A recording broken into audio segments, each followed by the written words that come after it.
الحمد لله والصلاة والسلام على سيدنا محمد وعلى آله وأصحابه أجمعين. الحمد لله والصلاة والسلام على سيدنا محمد وعلى آله وأصحابه أجمعين. أما بعد فأعوذ بالله من الشيطان الرجيم. بسم الله الرحمن الرحيم. محمد رسول الله والذين معه أشداء على الكفار رحماء بينهم تراهم ركعا سجدا يبتغون فضلا من الله ورضوانا سيماهم في وجوههم من أثر السجود. وقال الله تعالى: والسابقون الأولون من المهاجرين والأنصار والذين اتبعوهم بإحسان رضي الله عنهم ورضوا عنه. صدق الله العظيم. اللهم صل على سيدنا محمد النبي الأمي وعلى آله وأصحابه وسلم. اللهم صل على سيدنا محمد النبي الأمي وعلى آله وأصحابه وسلم. میرے معزز مسلمان بزرگوں، عزیز بھائیوں، اللہ کے اس کلام میں ان مقدس ہستیوں کا تذکرہ ہے، ان مقدس انسانوں کا تذکرہ جن کے بدولت آج میں اور آپ مسلمان ہیں، جن کے بدولت ہمیں اللہ کی محبت ملی، رسول اللہ کی سنت ملی، پیارے نبی کی پیاری زندگی ملی، آپ کی معاشرت، معیشت، اخلاق ملے، اللہ ملا، اللہ کا کلام ملا۔ ایسی مقدس ہستیاں جن سے محبت ایمان والوں کے لیے سب سے بڑا سرمایہ ہے۔ اللہ نے ایسی ہستیوں کا تذکرہ فرمایا ہے کہ ان کی علامات یہ ہیں: اشداء علی الکفار، کفار کے مقابلے میں تیز تر، رحماء بینہم، آپس میں بڑے مہربان، تراہم رکعا سجدا، اے مخاطب تو انہیں دیکھتا ہے کبھی رکوع میں کبھی سجدے میں، یبتغون فضلا من اللہ ورضوانا، جو اللہ کے فضل اور اس کی رضا کی جستجو میں لگی ہوئی ہیں، سیماہم فی وجوہہم من اثر السجود، اللہ کے سامنے جھکنے کے آثار اور نشانات ان کے چہروں پر ہیں۔ یہ ان مقدس انسانوں کی علامات ہیں۔ والسابقون الأولون من المهاجرين والأنصار والذين اتبعوهم بإحسان رضي الله عنهم ورضوا عنه، ایسے خوش نصیب ہیں مہاجرین کے اور انصار میں سے جو ایمان میں سبقت لے آئے کہ اللہ ان سے راضی ہے اور وہ اللہ سے راضی ہیں، اور قیامت تک جو بھی اخلاص کے ساتھ ان کی اتباع کرے گا اللہ ان سے بھی راضی ہے۔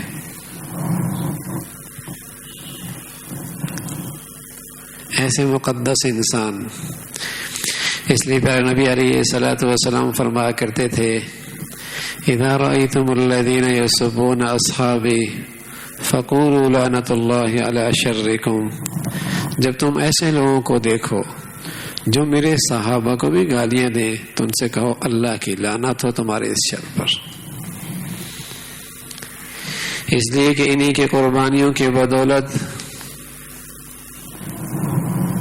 انہی کی قربانیوں کے بدولت اور انہی کی عالی ہمت کے بدولت تو اسلام دنیا میں ہے، نبی کی زندگی دنیا میں ہے، قرآن دنیا میں ہے، نبی کا پورا سرمایہ زندگی کا آج انسانوں کے پاس ہے، اسی کے پیچھے اسی مقدس انسانوں کی قربانیاں ہی تو ہیں۔ اگر یہ درمیان سے ہٹ جائیں تو اسلام کی ساری عمارت ہی زمین بوس ہو جائے، رہے گا کیا؟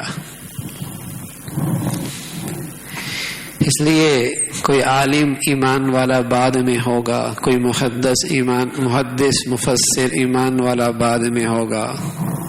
قرآن نے جتنی بشارتیں بتائی ہیں کہ یہ سچے ہیں، یہ امانت دار ہیں، یہ شرافت والے ہیں، یہ ہدایت والے ہیں، ان پر اللہ کی رحمت ہے، یہ جنت کے مستحق ہیں، کوئی عالم مفسر محدث بعد میں، صحابہ اس میں سب سے پہلے نمبر پہ۔ بلکہ سچ یہ ہے کہ حقیقی ایمان والے ہے ہی وہ، زمین و آسمان نے ایسے صاحب ایمان دیکھی ہی نہیں۔ اولئک هم الصادقون، بڑے سچے لوگ ہیں۔ اولئک هم المؤمنون حقا، بڑے سچے ایمان والے ہیں۔ اولئک هم المفلحون، بڑے کامیاب لوگ ہیں۔ اور ایسے خوش نصیب کہ اسی دنیا کی دھرتی پہ چل رہے اللہ کی طرف سے رضا کی بشارتیں مل رہی ہیں۔ لقد رضی اللہ عن المؤمنین، میں ان ایمان والوں سے راضی ہو گیا۔ ایسی مقدس جماعت۔ عبداللہ بن مسعود رضی اللہ تعالیٰ عنہ فرمایا کرتے تھے، اللہ نے ساری دنیا کے اوپر نظریں ڈالی، مشرق مغرب شمال جنوب، پھر اللہ نے اپنے نبی کے ساتھیوں کا انتخاب کیا، جو جتنا پیارا میرے اللہ کی نظروں میں لگا اسے نبی کے صحبت میں اکٹھا کر دیا، وہ صحابی بن گئے۔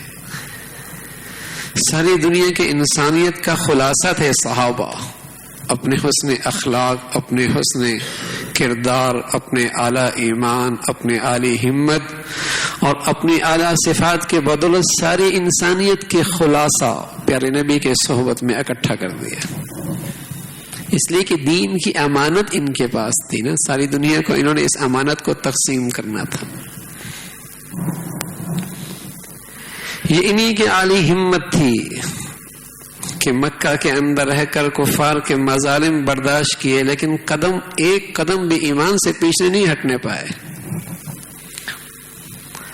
جسموں کے مظالم بھی برداشت کیے اور اپنوں کی جدائی بھی برداشت کی، اور حد یہ کہ اپنوں کے ہاتھوں سے کوڑے بھی برداشت کیے۔ ایک تو غیر زخم لگائے، اس کا درد بھی ہوتا ہے، لیکن جب اپنوں کے ہاتھوں سے درد لگتا ہے، زخم لگتے ہیں، اس کا درد اور ہی کچھ اور ہوتا ہے، اس کا درد کچھ اور ہی ہوتا ہے۔ تو جسمانی مظالم بھی برداشت کیے، سبحان اللہ، لیکن مجال ہے کہ ان کا قدم ڈگمگایا ہو، کہنا آسان ہے۔ کون ہے ایسا مسلمان جس کے دل میں یہ بات نہ آتی ہے کہ حضور کا زمانہ پاتا، حضور کا چہرہ دیکھتا، حضور کا حسن دیکھتا، حضور کا اٹھنا بیٹھنا دیکھتا؟ لیکن پھر ہم جیسے لوگ دل میں یہ بھی سوچتے ہیں کہ ہم جیسے کمزور لوگ اس زمانے کی آزمائشیں بھی برداشت کر سکتے ہیں۔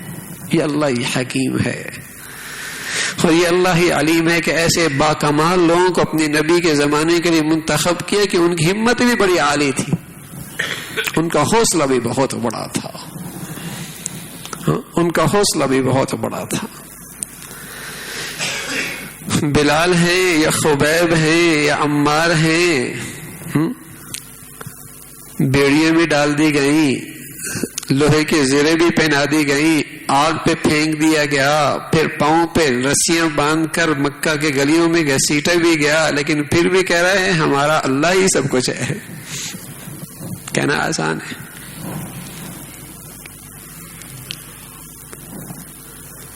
حضرت سمیہ عمار کی والدہ ہیں، جب ظالم نے اسے دھوپ پر زرہ پہنا کر پھینک دیا تو اسے تسکین نہیں ہوئی، نبی پاس سے گزرے، کہا سمیہ دیر نہیں ہے، جنت تیرے انتظار میں ہے۔ لیکن ابو جہل کو تسکین نہیں ہوئی، برچھا مارا، اسے شہید کر دیا۔ یہ اسلام کی پہلی شہیدہ ہے، پہلی شہیدہ۔ شہادتوں کی ایک داستان لگی ہے نا پھر صحابہ کی زندگیوں میں، تو ایک داستان ہے۔ ہر طرف آپ کو شہداء کا بکھرا اور خوشبودار خون آپ کو صحابہ کی زندگی میں نظر آئے گا۔ بلکہ ایسے باکمال لوگ، حضرت مصعب بن عمیر رضی اللہ تعالیٰ عنہ پیارے نبی سے بہت مشابہت کھاتے تھے، بہت حسین تھے، اور تھے بھی بڑے ناز و نعمت میں پلے ہوئے. جب تک ماں باپ کے پاس تھے قیمتی لباس پوشاک پہنا کرتے تھے، قیمتی جوتے ان کے پاس آیا کرتے تھے، اعلیٰ عطر استعمال کیا کرتے تھے. حضور علیہ الصلوۃ والسلام کی خدمت میں ایک دن حضور مسجد میں دیوار کے ساتھ ٹیک لگا کے بیٹھے تو سامنے ایک دن مصعب گزرے. تو پیارا نبی نے مصعب کے پہلی زندگی کا تصور کیا اور اب کا حال دیکھا تو آنکھوں سے آنسو بہنے لگے. کچھ سچے جانے سار ارد گرد بیٹھے تھے صحابہ. یا رسول اللہ کیوں رو رہے ہیں؟ فرمایا ہاں بھائی، ایک وقت آئے گا تمہاری خوشحالی اور فراوانی اتنی ہوگی کہ تم لباس پہنو گے اور شام کو اتارو گے اور شام کو نیا پہنو گے. صبح شام تمہارے لباسوں کی تبدیلی ہوگی اور اتنی کثرت ہوگی لباس کی کہ تمہارے در و دیوار پر ایسے پردے لٹکے ہوں گے جیسے بیت اللہ پہ لٹکے ہوئی ہیں. اور ایک وقت ایسا آئے گا کہ تمہارے ہاں کھانے کی اتنی پینے کی اتنی فراوانی ہوگی، ایک کھانا اٹھایا جائے گا دوسرا رکھا جائے گا، ایک ڈش اٹھائی جائے گی دوسری رکھی جائے گی. اس قدر خوشحالی ہو جائے گی، فراوانی. تو صحابہ نے کہا رسول اللہ بڑا اچھا ہوگا. فرمایا نا آج تمہارا ایمان پہاڑوں سے زیادہ مضبوط ہے. دیکھو نہیں مصعب کو کتنی بڑی قربانی دے کے آیا ہے، پیمن لگی ہوئی ہیں، اور پھر تمہارا ایمان تنکے سے زیادہ کمزور ہوگا، تنکے سے زیادہ کمزور. اور یہی شہزادہ جس نے شہزادوں کی سی زندگی گزاری تھی، اسلام کے آبیاری کے لیے جب سب کچھ قربان کر دیا، احد میں اس کے جسم کے ٹکڑے ہوئے، صحابہ نے عرض کیا یا رسول اللہ اتنی بھی چادر نہیں ہے کہ مصعب کے جسم پہ آ سکے. سر پہ ڈالتے ہیں تو پاؤں ننگے رہ جاتے ہیں، پاؤں پہ ڈالتے ہیں تو سر ننگا رہ جاتا ہے. پیارے نبی نے فرمایا سر کی طرف کاٹ دو، پاؤں کی طرف ازخر کے پتے ڈال دو. یہ وہ ہے جو ناز و نعمت کا پلا ہوا شہزادہ تھا. ہاں، اسلام کی آبیاری کے لیے کیسا خون مہیا کیا اور کیسی اپنی جان قربان کر دی. جیتے جی اس نے اسلام کا جھنڈا نہیں گرنے دیا. ایک ہاتھ کٹا دوسرے ہاتھ میں لے لیا، دوسرا ہاتھ کٹا یوں گلے کے ساتھ لگا لیا. جب تک سانس تھی جھنڈا نہیں گرنے دیا. کیسے لوگ تھے؟ اس لیے اللہ کہتا ہے اولئک الذین امتحن اللہ قلوبہم للتقوی. میں نے ان کا امتحان لیا ہے، گلیوں کے اندر، بازاروں کے اندر بھی، پہاڑوں کے اندر بھی، اور میدانوں کے اندر بھی، تنگ دستی کے اندر بھی، خوشحالی کے اندر بھی. ان کے دلوں میں سوائے تقوی کے اور کچھ نہیں تھا. جسم کے مظالم بھی بڑے سخت، اپنوں کی جدائیاں بھی بڑا سخت امتحان ہوتا ہے، لیکن افلاس اور فقر بڑے بڑے لوگ کی ہمتیں جواب دیتی ہے. کتنے ہیں افلاس اور فقر ان کا ایمان لے لیتی ہے. کتنے ہیں جن کے ہاں افلاس آتا ہے، فقر آتا ہے تو ان کی عزتیں بکنے شروع ہو جاتی ہیں، آبرو فروخت ہونا شروع ہو جاتی ہے، ایمان بکنا شروع ہو جاتا ہے. کتنے ہیں، لیکن سبحان اللہ بھوک اور افلاس کی وجہ سے ان کے پیٹ پشتوں کے ساتھ لگ گئے تھے، لیکن مجال ہے کہ ایک قدم بھی پیچھے ہٹے. مجال ہے. ایسی بھوک حضرت حسن حضرت حسین رضی اللہ تعالیٰ عنہ جو اسی شہداء کے سلسلے کے جانثار جیسے کہیں کہ بڑے لوگ ہیں، جن کے بارے میں رسول اللہ صلی اللہ علیہ وسلم نے فرمایا یہ دونوں جنت کے سرداروں، نوجوانوں کے سردار ہوں گے. اور پیارے نبی فرمایا کرتے تھے دنیا کے میرے دو پھول ہیں، ایک حسن ہے ایک حسین ہے. گھر میں حضرت علی آئے، حضور کی بیٹی ہے اس گھر میں، فاطمہ رضی اللہ تعالیٰ حضور کی بیٹی ہے. فقر و فاقہ کا یہ حال ہے، گھر میں حسن بھی رو رہا ہے حسین بھی رو رہا ہے. علی فرمایا کیوں رو رہے ہیں؟ کہا کئی دن ہو گئے کھانے کا کچھ نہیں ہے، باہر نکلے مزدوری کرنے کے لیے، کچھ ملا گھر میں لے کے آئے. لیکن فاطمہ سے کہا ٹھہرو تمہارے ابا کو بلا لو، نہ جانے وہ کتنے دن وہ بھی فاقے سے ہوں گے، ان کے بغیر لقمہ لینے کا جی نہیں چاہتا.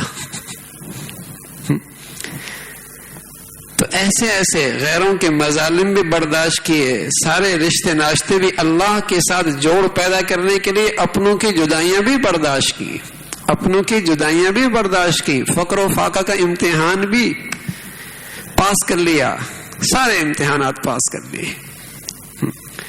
تو ایسی مقدس جماعت سے محبت میرے عزیزو اہل ایمان کا سرمایہ ہے. ان کے تذکروں سے ایمان بڑھتا ہے, ان کے تذکروں سے برکتوں کا نزول ہوتا ہے. مسلمان قوم پہلے اپنے ان حقیقی, جسے کہیں کہ جنہیں دیکھ کر زندگی گزاری جائے, آئیڈیل, یہ مسلمان بچوں کے یہ معیار تھی, ان کی زندگی دیکھ کر گزارا کرتے تھے. مسلمان بچوں کو اپنے ان صحابہ کے واقعات تذکرے ازبر یاد ہوا کرتے تھے. کیا بنو گے؟ کہتا خالد بن ولید بنوں گا. کیا بنو گے؟ عمر جیسی زندگی گزاروں گا. کیا بنو گے؟ عثمان جیسی سخاوت آنی چاہیے. کیا بنو گے؟ علی جیسی شجاعت چاہتا ہوں. کیا چاہتے ہو؟ معاویہ جیسی سیاست چاہتا ہوں. کیا چاہتے ہو؟ عمر جیسی عدالت چاہتا ہوں. کیا چاہتے ہو؟ صدیق جیسی صداقت میرے اندر آ جائے. پہلے مسلمانوں کے یہ جذبات ہوتے کہ صحابہ کی صفات ہمارے اندر آ جائے. لیکن یہ تب ہوتا جب مسلمان گھرانوں میں ان کے تذکرے چلا کرتے تھے, مسلمانوں کی مجالس میں ان کے تذکرے چلا کرتے تھے کہ یہ دنیا کے کامیاب انسان گزرے ہیں, دنیا کے کامیاب انسان. لیکن آج اتنا غلط سنایا گیا, اتنا غلط دکھایا گیا, اتنا غلط سمجھایا گیا, ہاں, کہ آج مسلمان ہو کر بھی ان کا آئیڈیل بدل گئے. اب وہ کچھ اور بننا چاہتے ہیں. انہیں ریکارڈ یاد ہیں اداکاروں کے, ریکارڈ یاد ہیں کھلاڑیوں کے, انہیں کردار یاد ہیں فنکاروں کے. اگر نہیں انہیں زندگی کی تذکرے یاد تو محمد رسول اللہ کے ان خوبصورت جانثاروں کے یاد رہی. اگر نہیں پتا انہیں تو ان صحابہ کے بارے میں نہیں پتا کہ یہ کون سے عظیم الشان مخلوق تھی, کیسے مقدس لوگ تھے اور کیسے مقدس ہستیاں تھیں, اور انہوں نے اسلام کو کس انداز سے سہارا دیا. آج ایمان لانا اور اس ماحول میں ایمان لانا زمین و آسمان کا فرق ہے. اس لیے کہ وہاں ایمان لانے کا مطلب یہ ظاہر تھا کہ اب مظالم کے لیے تیار ہو جاؤ, موت کے لیے تیار ہو جاؤ, اپنوں سے جدائی کے لیے تیار ہو جاؤ, فقر و فاقہ کے لیے تیار ہو جاؤ, مارکیٹ کی بنی منڈیوں سے محرومی سے تیار ہو جاؤ, اپنے وطن سے جدائی کے لیے تیار ہو جاؤ, اپنے رشتہ داروں سے جدائی کے لیے تیار ہو جاؤ, غیروں کے اپنوں اور غیروں کے تند و تیز جملوں کے لیے, تیر سے زیادہ تیز جملوں کے لیے تیار ہو جاؤ. یہ سب کچھ تھا, لیکن وہ برداشت کرتے. ابو بکر رضی اللہ تعالیٰ عنہ چیف جسٹس کی حیثیت رکھتے تھے اپنے معاشرے کے اندر. اسلام لے آئے, اسلام لے آئے, اور اسلام لانے کے بعد جب اسلام کی بات کی, اسلام کی دعوت دی, تو ظالموں نے اتنا مارا کہ صدیق کے چہرے پہ جوتے مارے گئے, اور ان کا یہ چہرہ پورے جس سامنے والے حصے سے برابر ہو گیا. ان کا قبیلہ بنو تمیم گھر اٹھا کے لے آیا. زندگی کی آخری سانس ہیں, ہاں, لیکن سبحان اللہ ہوش آیا. ہوش آیا تو صدیق کی زبان سے جو پہلے بول نکلے وہ یہ نکلا کہ محمد رسول اللہ کیا حال ہے. بنو تمیم والے تک مسلمان نہیں ہوئے تھے, انہیں بڑا غصہ آیا, چھوڑ کے چلے گئے. کہ دیکھو جس کی خاطر اس کا یہ حال ہوا ہے اب بھی اس کا نام لینا نہیں چھوڑتا, لیکن اس کی زبان پہ تو نام ہے تو اپنے محبوب کا ہے. جب تک حضور کے پاس لے کے نہیں گئے آرام نہیں آیا. عجیب جان ساتھ. تو میرے عزیزو, ان کا ایمان اہل ایمان کے لیے سب سے بڑا سرمایہ ہے, اور ان کی اطاعت کامیابی اور نجات کا ذریعہ ہے. اس لیے اللہ کہتا ہے آمنو کما آمن الناس. یہ ایمان کا معیار ہے, کامیابی کا معیار صحابہ ہے. آمنو کما آمن الناس, ایمان لے آؤ جیسے یہ ایمان لے کے آ گئے, یہ معیار ہے. تو جب محبت اور عقیدت اور عظمت ہوتی ہے تو پھر ان کی زندگی اپنانا بھی آسان ہو جاتی ہے. آج دنیا کے اندر جتنے فیشن چلتے ہیں اور جن کی زندگیاں ہمارے گھروں اور معاشرے میں بھی آتی ہیں, پہلے ان کی عظمت آتی ہے پھر ان کی زندگی آتی ہے. پہلے ان کی عظمت آتی ہے پھر ان کی زندگی آتی ہے. کسی بھنگی کا لباس تو نہیں پہنے گا نا, کسی چور چمار کا تو لباس کوئی نہیں پہنتا. پہلے اس چیز کی عظمت آتی ہے جس نے وہ پہنا ہوا ہے لباس, جس نے وہ صورت اختیار کی ہوئی ہے, جس نے وہ ثقافت اپنائی ہوئی ہے. پہلے عظمت آتی ہے پھر اس کی زندگی آتی ہے. اس لیے کہ اس کی نظروں میں وہ بڑا انسان ہے، اس کی نظروں میں وہ بڑی سوسائٹی ہے، اس کی نظروں میں وہ کامیاب انسان ہے، ان کی نظروں میں وہ ترقی یافتہ لوگ ہیں. پھر ان کی زندگی آتی ہے. پہلے مسلمانوں کی زندگی میں عظمت صحابہ کی ہوتی، وہ ترقی یافتہ لوگ تھے، وہ کامیاب انسان تھے، وہ عقل مند لوگ تھے.